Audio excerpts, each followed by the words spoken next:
While I've seen the anime Record of Lodoss War, I'm not super familiar with the series, but when footage of a Metroidvania based on the anime was floating around social media, I was intrigued by what looked like a very Symphony of the Night inspired game.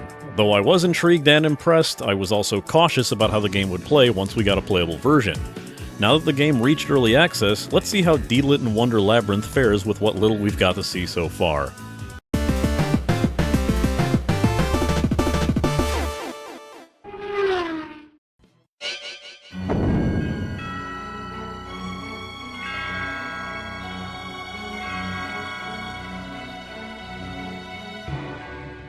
Besides having a friend who was super into Record of Lodoss War and its most famous character, Deedlit, I remember little to nothing about the series, but I can promise you that familiarity with the property it's based on will not be required to enjoy this game. Graphically, it's very much on par with a high-detailed Symphony of the Night. Pixelated graphics with intense levels of detail and animation. Deedlit might remind a lot of people of Alucard as well, with her similar sword-slash animations, flowing cape, and after-image while moving around. I basically called this game an HD Symphony of the Night ROM hack upon first seeing it, and while it's a good graphical parallel, it's not exactly on point for how the game plays, just mostly. I did also find myself having to change up the default controls a bit, as while a perfectly logical layout, they didn't really serve the way that I like to play these type of games, and it's something to consider.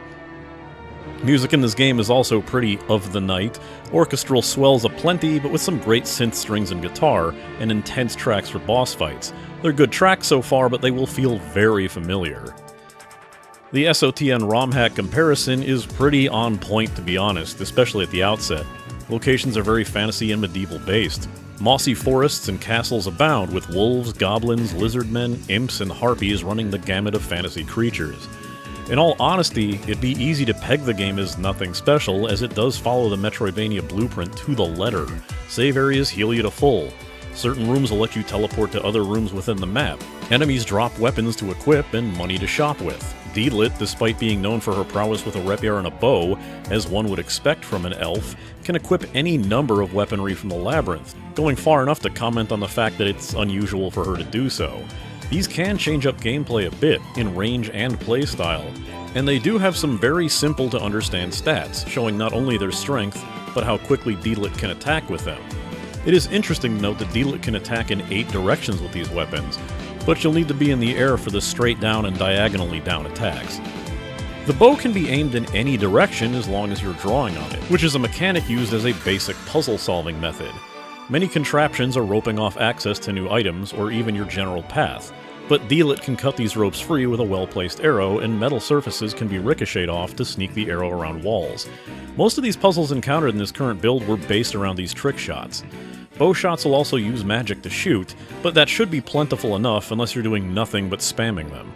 There was at least one magic spell item that I found as well, but I honestly kept forgetting I had it, as the bow and weapon combat was more than enough to take out most of the threats, and felt satisfying enough to use.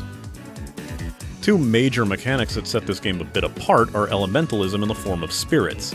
One of the first you'll find and collect in this build is the Sylph, a wind spirit that gives Deedlit the ability to hover, gain a little extra height to reach certain areas, and gives Deedlit a blue afterimage.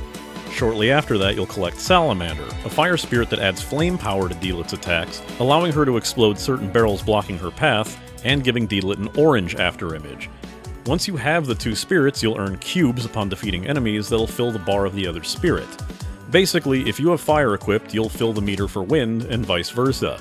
When a meter is full to level 3, you'll gain an elemental effect on your weapon, and your health will recharge when that spirit is equipped. If you take damage while any spirit is equipped, you'll lose an entire level for that spirit.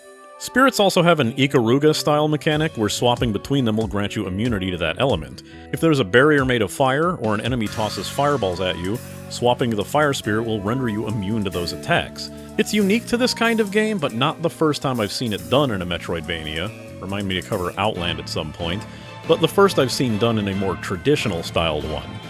Enemies also have elemental resistances shown on their nameplates in the form of red and blue dice.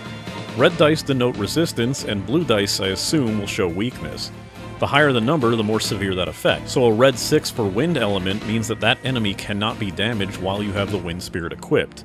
Noting that enemies show resistances to things like light, shadow, water, and the like, it can be assumed that we'll see more spirits show up in later builds, but I have no idea how simple that'll be to integrate into what we currently have.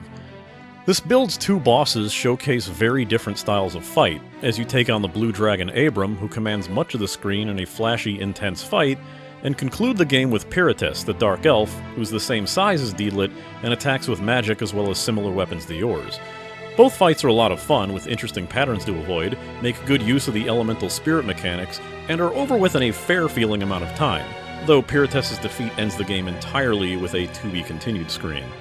I'd really like to see some kind of timeline or roadmap for this game, as I went in excited, but skeptical, and left completely impressed with the work on display, wishing that I had a lot more of it to play. My recording issue still standing, I ended up playing through this very short build several times, but not once did it wear thin on me. A price tag of $13 on this very short early access build that'll be over with in less than 20 minutes might be reason enough to steer you away, but it comes highly recommended to check out right now if you're sure it's your kind of thing. There's no score for early access, of course, but as long as the developers stay the course, more of this game is better than just a good thing.